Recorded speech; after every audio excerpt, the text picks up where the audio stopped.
law enforcement explorer scout here at Napa PD. I was 17. And so I really got the first taste of law enforcement because as an explorer scout you have a uniform and you ride with police officers and you see all the stuff that they do, and then I was really hooked at that time, and I knew that that's what I was wanting to do. And when I turned 19 on my 19th birthday, you had to be a minimum, at that time, minimum 19 years old to be a policeman. My 19th birthday was the first day as a policeman in uniform with the Napa Police Department as a reserve officer. I put in hundreds of hours a month because I just loved it. In '83, then I went to work as a patrolman with the sheriff's office, and I stayed there until 1986.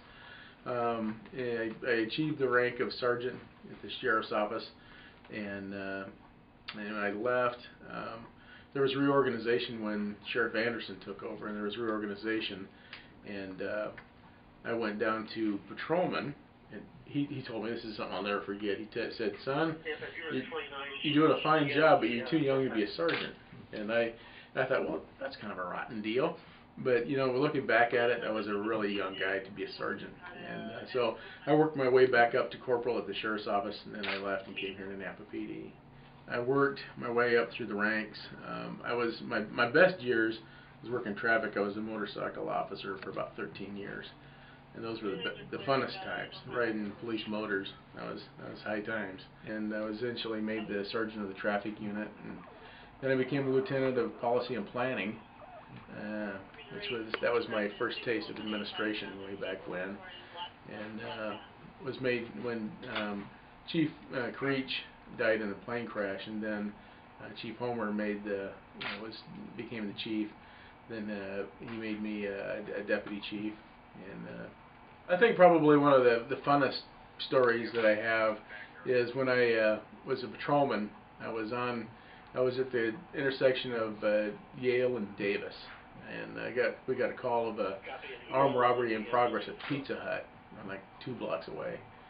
So I told dispatch, and I was in the area, and my lieutenant got on the air and says, "Don't go in there. You don't want to cause a hostage situation or anything like that." And I said, "No, I'm not going in there." So I went around to the, Pizza Hut sits here, and then McDonald's is here, and there's a parking lot right through here. I came through the back parking lot towards the door, and dispatch said the suspect's fleeing out the back door, and he's going outside.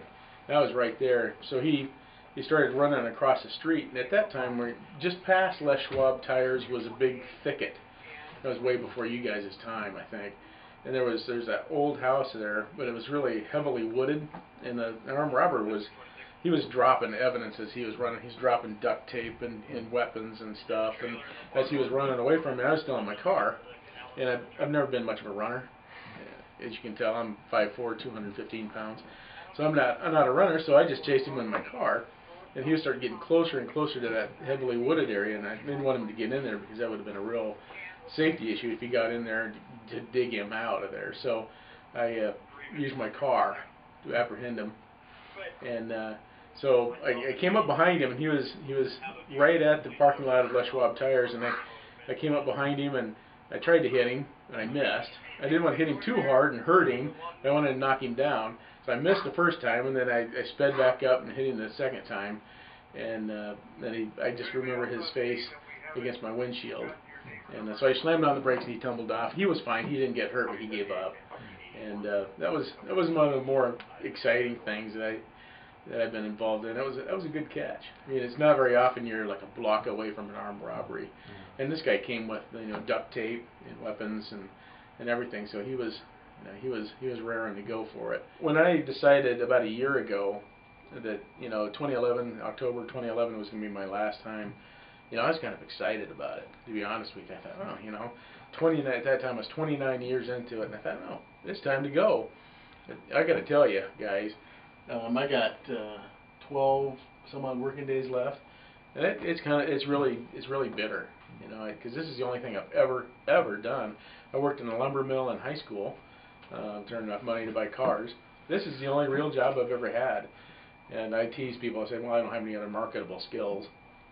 So I don't know what I'm going to do. I really would. I'm looking for maybe a job in the federal government, and but I'm not willing to move right now. I want to stay here in Idaho. My kids are pretty young still, so I really want to just stay around here for now. And, in a couple years, maybe go somewhere else.